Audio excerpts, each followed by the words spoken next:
Buenos días, Gran Canaria, bienvenidos y bienvenidas a este espacio, a los desayunos de Canal 13 Digital. Les recordamos que nos pueden escuchar a través de la radio, su radio, la 94.8 de la frecuencia modulada y, como no, también a través de internet, www.canal13digital.com. Hoy vamos a hablar de la educación, del sector educativo, y para ello tenemos a Fernando Pellicer, portavoz del STEC. Muy buenos días, Fernando. Muy buenos días. Bienvenido. Gracias. ¿Cuáles son los motivos por los cuales el STEC ha mostrado su rechazo a la reválida del sexto de primaria?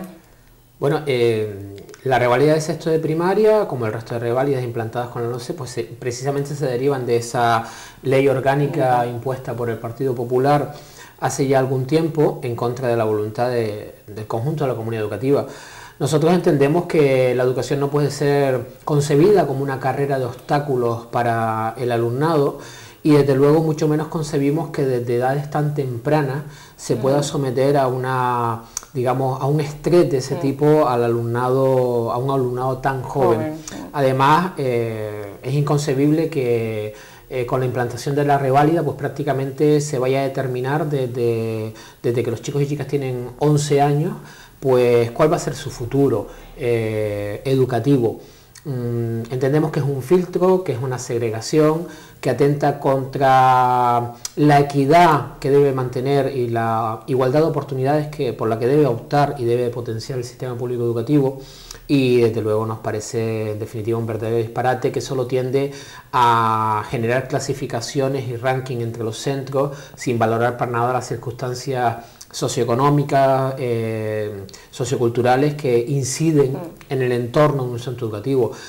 Nosotros siempre hemos manifestado totalmente nuestro rechazo a cualquier tipo de reválida, porque además pone en tela de juicio la labor de los propios centros educativos y las evaluaciones que en un momento dado puede otorgar el profesorado.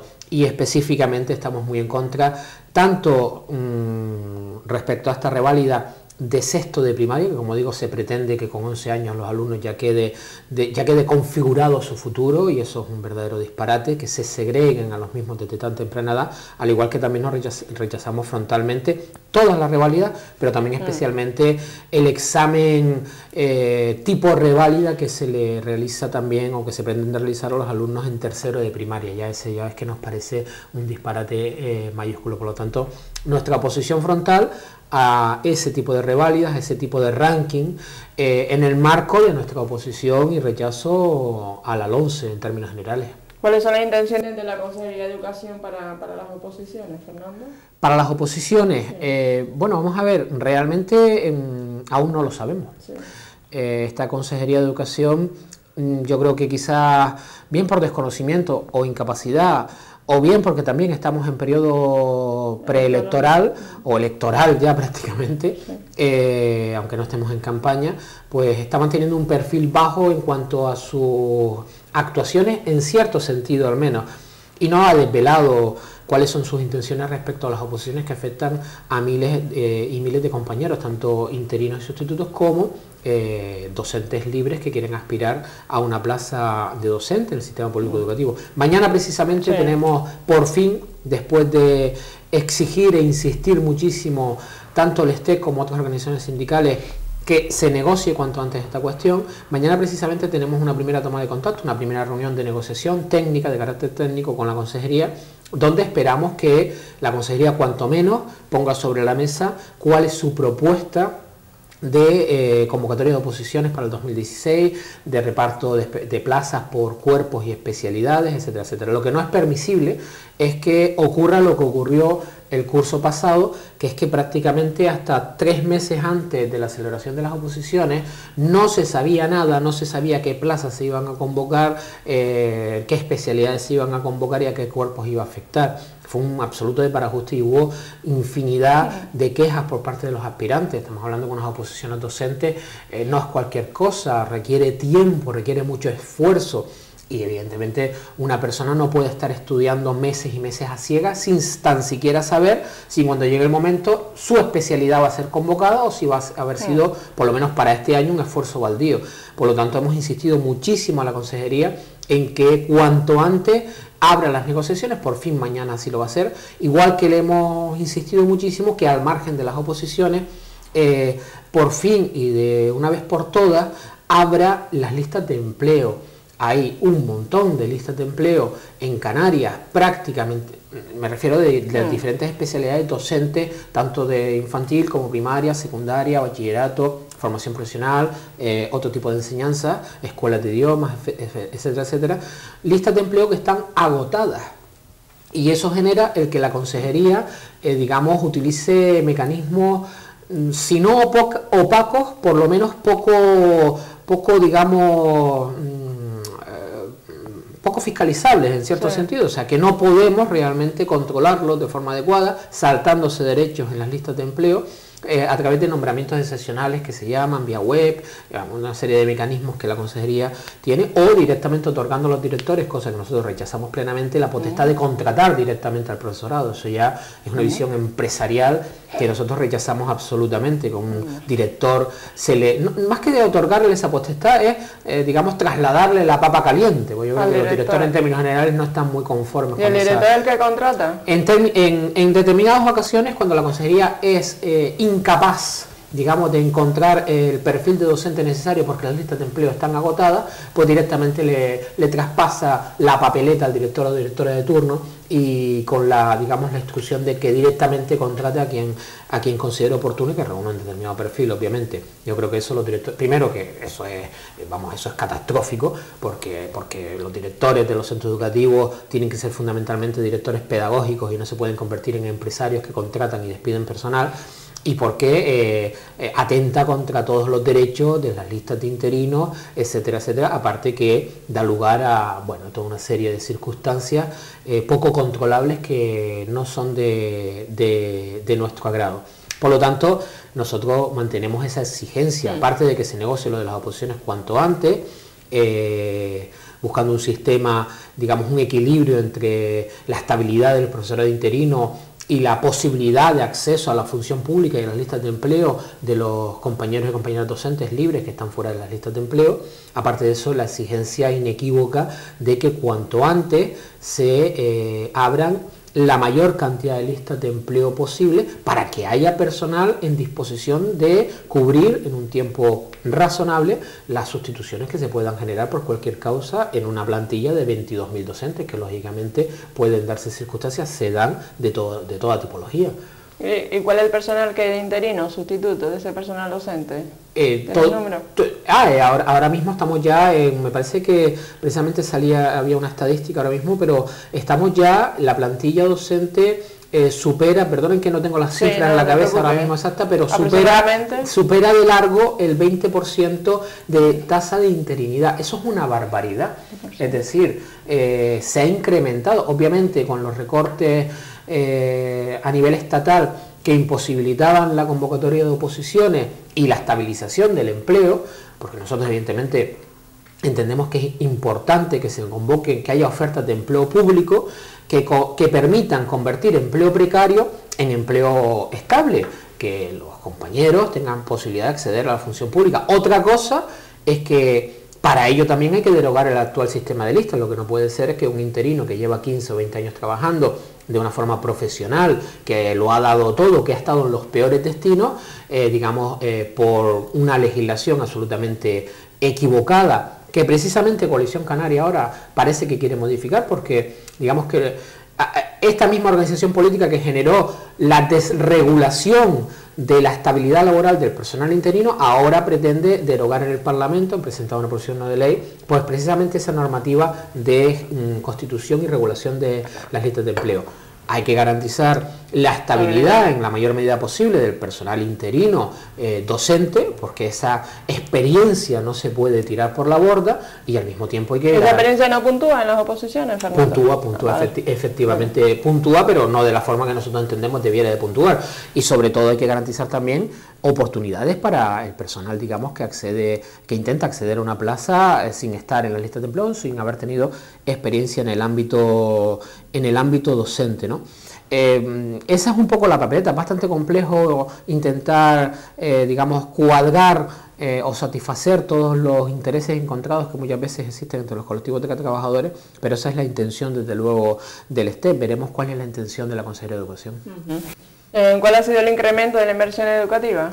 Pues vergonzoso. O sea, vamos a ver, hay que entender que el sistema público educativo desde el 2008, o sin remontarnos tanto para que no nos tachen de exagerados, desde el 2012 en Canarias ha perdido aproximadamente 120 millones de euros, pero es mucho más si nos remontamos años atrás. Este gobierno, al igual que el anterior, encabezado por José Miguel Pérez, ahora tenemos a Soledad Monzón de Coalición Canaria al frente de la Consejería de Educación, ha dado por buenos y ha consagrado los recortes impuestos, los brutales recortes impuestos con anterioridad por la consejera de nefasto recuerdo Milagros Luis Brito, ¿no? Eso nos ha llevado a un recorte importantísimo durante muchos años de presupuesto en materia educativa, lo cual genera menos profesorado, aumento de alumnado en las aulas, falta de recursos para mantener las infraestructuras, digamos, no una cobertura de sustituciones adecuada, y por supuesto también el que las retribuciones de los docentes hayan ido mermando con el transcurso de los años hasta un límite, vamos, insospechable. Mire, en los últimos 15, 20 años aproximadamente, el poder adquisitivo de los docentes en Canarias se ha visto mermado entre un 35 o 40%. O sea, no estamos hablando de un 5 o un 10, entre un 35 y 40% de poder adquisitivo es la pérdida de los docentes del sistema público educativo en Canarias, dependiendo el año que tomemos como referencia. Evidentemente, si no hay recursos presupuestarios, no se puede ir, aunque sea en parte, mejorando las retribuciones salariales de los docentes y por tanto la merma va a continuar. Actualmente los presupuestos educativos contemplan un incremento del 1% para el 2016. A nosotros nos parece, bueno, absolutamente no insuficiente, es que no hay calificativo para tacharlo, porque los recortes y la desinversión ha sido brutal en los últimos años, pero no solamente esto, sino es que además lo que es más grave para nosotros es que se está incumpliendo por parte de aquellos mismos que, digamos, la aprobaron en el Parlamento de Canarias, la Ley Canaria de Educación. La Ley Canaria de Educación, que entró en vigor el 1 de septiembre de 2014, si mal no recuerdo, y que fue producto de una iniciativa legislativa popular, con casi 40.000 firmas recogidas, etcétera, etcétera, donde el STEC, con otras organizaciones del ámbito educativo, pues participó activísimamente, contempla el que en un plazo determinado de 8 años, creo recordar, el presupuesto educativo tiene que suponer en Canarias aproximadamente el 5% del Producto Interior Bruto. Eso siendo eso no suficiente, nos colocaría en una situación, bueno, por lo menos bastante similar a la a la media del marco europeo, por debajo, pero en un entorno donde ya nos podríamos mover de forma más satisfactoria. Claro, si eso se aprueba, una ley canaria de educación con el apoyo de todos los grupos parlamentarios de aquel momento, excepto obviamente el Partido Popular, y a renglón seguido se incumple sistemáticamente y los presupuestos del 2015 no contemplan ningún incremento y los presupuestos del 2016 contemplan un incremento residual, pues evidentemente están incumpliendo la propia Ley Canaria de Educación que ellos mismos aprobaron. Y ya lo que es absolutamente vergonzoso es que la propia consejera Soledad Monzón plantee recientemente en unas declaraciones públicas que, bueno, que obviamente el desarrollo, según ellos, de la Ley Canaria de Educación, en este aspecto presupuestario y en otros muchos, como es el del incremento retributivo de los docentes, su reconocimiento social, muchísimos más aspectos positivos, no todos son positivos, pero muchísimos más aspectos positivos que contempla la Ley Canaria de Educación, pues que plantee, sin sonrojarse, que el desarrollo de la misma se tendrá que aplazar unos cuantos años. O sea, es realmente reírse de la comunidad educativa, reírse de la sociedad. Apruebo a bombo y platillo una Ley Canaria de Educación, modificando sustancialmente la ILP, la Iniciativa Legislativa Popular inicial, pero con elementos que entendemos positivos desde el STEC, para después directamente saltármela a la torera y no cumplirla. Pues este es el nivel, digamos, de cumplimiento y de rigor que tenemos entre los políticos y entre nuestros mandatarios actuales.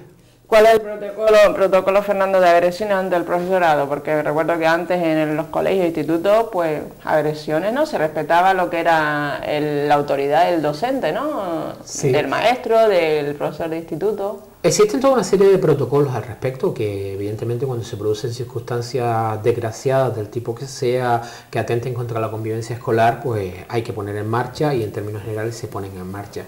Pero me gustaría que esta cuestión que algunas organizaciones sindicales aprovechan para, digamos, intentarse darse una publicidad que me parece poco adecuada, utilizar determinados temas para intentar copar portadas en los medios de comunicación, aquí yo creo que hay que contextualizarlo. Vamos a ver, los centros educativos no son burbujas de cristal. Los centros educativos, pero los públicos, los privados y los concertados, responden y reflejan las contradicciones de la sociedad en la cual están inmersos. O sea, no podemos pretender que los centros educativos sean, digamos, lugares donde el mundo se ve de color rosa. No, no, se reflejan en los mismos los propios problemas que hay en el entorno, fundamentalmente, de esos centros educativos. Y en general los problemas que tenemos en el conjunto de la sociedad, ¿no? Una sociedad donde el programa más visto, para entendernos de qué estamos hablando, es Sálvame, ¿no? El programa televisivo más visto. Pues bien, hay evidentemente una complejidad social que se refleja en los centros educativos.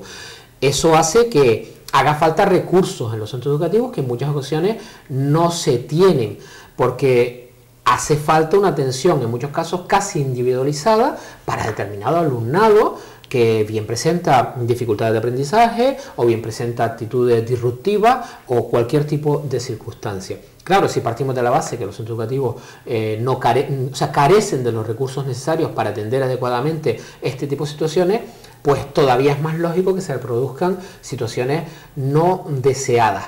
Pero en términos generales, más allá de actitudes disruptivas que son rechazables o de actitudes, digamos, que atentan en cierta medida contra la convivencia del centro, vamos a ver, la realidad es que los centros en Canarias, que es digamos, no es precisamente el paradigma de modelo educativo dentro del conjunto del Estado y mucho menos de la Unión Europea, tampoco es que estemos asistiendo a una oleada de violencia extrema en los centros educativos donde haya que poner detectores de metal. Las cosas hay que contextualizarlas. Hay problemas, como siempre los hubo. Quizá ahora, afortunadamente, el foco está más atento y eso está muy bien, ¿no? Y digamos, se tiene más en consideración estas cuestiones y desde luego muchos docentes sufren situaciones nada agradables que hay que cortar de raíz. Pero desde luego, convirtiendo a los profesores y profesoras en policías con gorro y porra, como algunos pretenden, no se solucionan este tipo de problemas.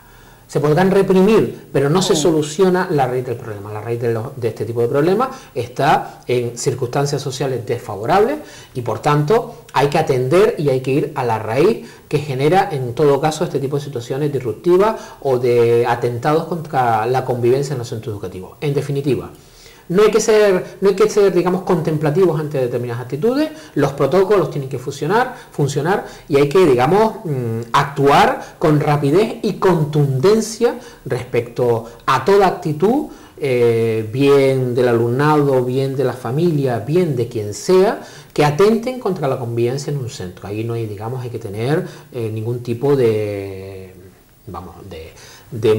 moderación. Ahora, dicho esto, no es menos cierto que hay que también dotar a los centros de recursos, hay que desarrollar programas sociales. Hoy mismo salía la vicepresidenta disculpándose por el retraso de la PSI. Efectivamente, claro, si una ayuda básica, absolutamente básica para aquellas familias que no tienen ya absolutamente ningún ingreso, se retrasa en el tiempo no sé cuántos meses y la propia vicepresidenta del gobierno, en un gesto que le honra, pero que no le disculpa, tiene que salir pidiendo disculpas a la sociedad canaria por ese retraso en esa prestación que afecta a 6.000 familias, pues esta es la política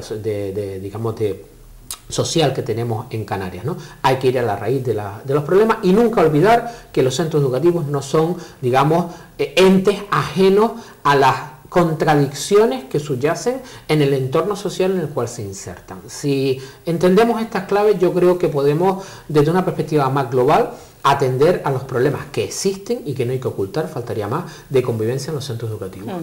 Educación pública es educación buena frente a la concertada y a la privada. Hay personas que piensan que no, Por yo pongo a mi supuesto. niña en un colegio privado porque la educación o la formación que se le va a dar es de mejor nivel. Eso es falso, o sea, vamos a ver. Pero además no es porque lo digamos nosotros, es que lo dicen todos los informes. Miren, el mismo informe PISA, que nosotros cuestionamos en muchas cuestiones, o sea, que tampoco nos parece que sea un paradigma a tener en consideración, pero bueno, tiene un prestigio y una categoría, lo plantea claramente. O sea, el problema no es si el centro es público, concertado o privado, el problema es dónde se inserta el centro. Es decir, a igualdad de condiciones, en cuanto al entorno, en cuanto al tipo del alumnado, no hay diferencia en cuanto al resultado entre un centro y otro. ¿Qué es lo que ocurre? Hombre, lo que ocurre es algo en cierta medida, aunque no se puede generalizar, hay centros públicos que funcionan maravillosamente, hay centros públicos que no funcionan tan bien, hay centros privados y concertados que funcionan maravillosamente y hay otros que evidentemente no. O sea, no se puede generalizar, ¿no? Pero en términos generales, sabiendo que ello conlleva su riesgo, vamos a ver, está clarísimo que los centros privados y concertados son eso, empresas privadas. Y como toda empresa privada, hay una parte de venta del producto que se hace en algunos casos muy bien. Suele que ver muchas veces los suplementos educativos que publican algunos medios de comunicación, donde aunque, de comunicación escrita me refiero, de prensa escrita, donde aunque la educación concertada y privada en Canarias nos representa poco más del 20%, esos suplementos educativos prácticamente copan el 95% de todas las informaciones. ¿Por qué? Porque se paga. Es decir, hay una visión empresarial de afán de lucro por encima de la calidad educativa en los sectores privados y concertados. Es legítimo que un empresario quiera ganar dinero y para ganar dinero hay que recortar de algún lado, o recorto de las condiciones laborales de todo el profesorado, o incremento las ratios del alumnado en el aula. La ratio del alumnado en las aulas de los centros concertados y privados es muy superior, pero notabilísimamente superior en Canarias, el número de alumnos por aula, que en los centros públicos. Pero sí hay esa, digamos, lógicamente capacidad y de venta del producto, lógicamente de vender las empresas. Ahí, evidentemente, el sistema público educativo, que trabaja de una forma más silenciosa y que no tiene el afán de lucro como un objetivo, falla estrepitosamente. Quizás es un gran error de los centros educativos en Canarias, de la propia Consejería de Educación, el que no se vende, con todos los problemas que hay, que los hay en el sistema público y en la red concertada y privada de centros educativos, no hay una política ni desde los centros ni desde la Consejería de Educación, que es a quien realmente le correspondería, de poner en valor las bondades del sistema público educativo, que son muchas, y si no, solamente como botón de muestra hay que ir a los resultados de las pruebas de la antigua PAU, de la selectividad, digamos, ¿no?, que llamamos popularmente, y ver y comparar los resultados del alumnado que proviene de centros públicos, pero que ha estado toda su trayectoria en centros públicos, ¿vale? No solamente la ESO y el bachillerato, no, toda la trayectoria, y de los alumnos que hacen, la selectividad provenientes de centros concertados y privados. Nos llevaríamos una sorpresa grata para aquellos que confiamos y creemos en el sistema público educativo. ¿Qué representación, Fernando, tiene el ESTEC a nivel de Canarias? A nivel de Canarias somos el sindicato, de momento, y gracias al apoyo de los compañeros y compañeras, mayoritario en Canarias, teniendo en la educación pública, es decir, teniendo en consideración lo que sería el sector docente del sistema público, el sector también amplísimo, importantísimo, el personal laboral, todo lo que son vigilantes de comedor, cocineros, mantenimiento, auxiliares administrativos y universidades, ¿no? El ESTEC Intersindical Canarias es la organización mayoritaria ahora mismo, o sea, lo de mayoritario es un término que a mí personalmente no me agrada para nada, la organización más representativa en el ámbito educativo del sistema público educativo en Canarias, incluso con... ¿Y a qué se debe ese éxito, que sea la más representativa? Pues no lo sé sinceramente, pero yo creo que básicamente, aunque suene un poco trillado, a que con nuestros errores, yo creo que el ESTEC siempre se ha caracterizado por hacer lo que dice y por decir lo que hace. ¿Y es apolítico? ¿Es apolítico el sindicato?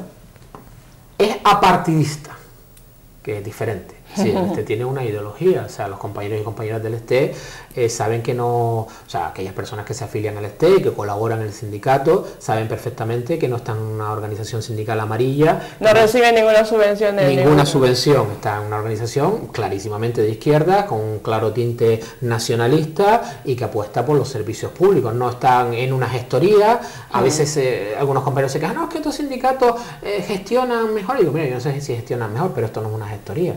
Esto es un sindicato que aparte de ayudar a los compañeros y compañeras y defender el sistema público educativo, pretende transformar la sociedad. Eso es evidente, ¿no? Entonces tiene evidentemente sus ejes transversales desde el punto de vista ideológico, pero total independencia de cualquier organización política. Dentro del STE, gente de diversa procedencia en cuanto a partidos políticos y, por supuesto, como decía, eso es muy importante, el STE para nosotros es un orgullo, no recibimos ningún tipo de subvención pública, ninguno. Es una organización asamblearia que se mantiene exclusivamente con las cuotas de su afiliación, exclusivamente. Si podemos hacer más, se hace más, si podemos hacer menos, se hace menos, pero desde luego es imposible mantener la independencia como organización sindical si aquel al cual tengo que cuestionar en su labor, el político de turno, el día anterior o el día posterior te va a dar una subvención de X miles de euros para no sé qué historia y para no sé qué vaina, perdón la expresión.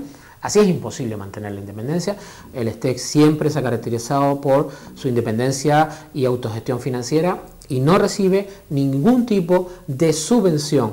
La única subvención que se recibe, pero porque, vamos, es que no es obligatoria, es decir, una pírrica, me parece que son 500, 600 euros al año, por los delegados que al año no, perdón, en cada legislatura, cada vez que hay elecciones sindicales, pues se recibe una mínima subvención que nada tiene que ver con la que reciben los partidos políticos por los delegados que obtengas en las elecciones y que se dona íntegramente, esos 400, 500 euros, no sé ni lo que es, o sea, y eso es porque te viene, no se solicita ni falta que hace. Ya para ir finalizando, Fernando, de la LONCE, ¿qué aspecto más polémico destacaría? Básicamente que es una ley orgánica que más allá de que no haya sido consensuada ni negociada y que haya sido impuesta por el señor Wert y continuada por el actual ministro de Educación, es una ley que directamente, y en resumen, aparte de, digamos, responder a una visión empresarial, mercantil, neoliberal, digamos, basada en la desigualdad del sistema educativo, fundamentalmente es una ley que minusvalora al profesorado, lo minusvalora absolutamente, y que entrega o pretende entregar, sienta las bases para entregar el sistema público educativo a la empresa privada y desmantelar el sistema público educativo, uno de los grandes valores con el sistema sanitario que tenemos en Canarias y en el Estado español. Para mí eso resume en cierta medida lo que significa la LONCE. Pues nada, lo dejamos aquí. Muchísimas gracias, Fernando, por estar aquí. Gracias a ustedes. Espero que la entrevista con Fernando Pellicer, portavoz del STE, haya sido sagrada y recordar que esta entrevista es colgada en nuestro Facebook de Canal 13 Digital. Muy buenos días, Gran Canaria.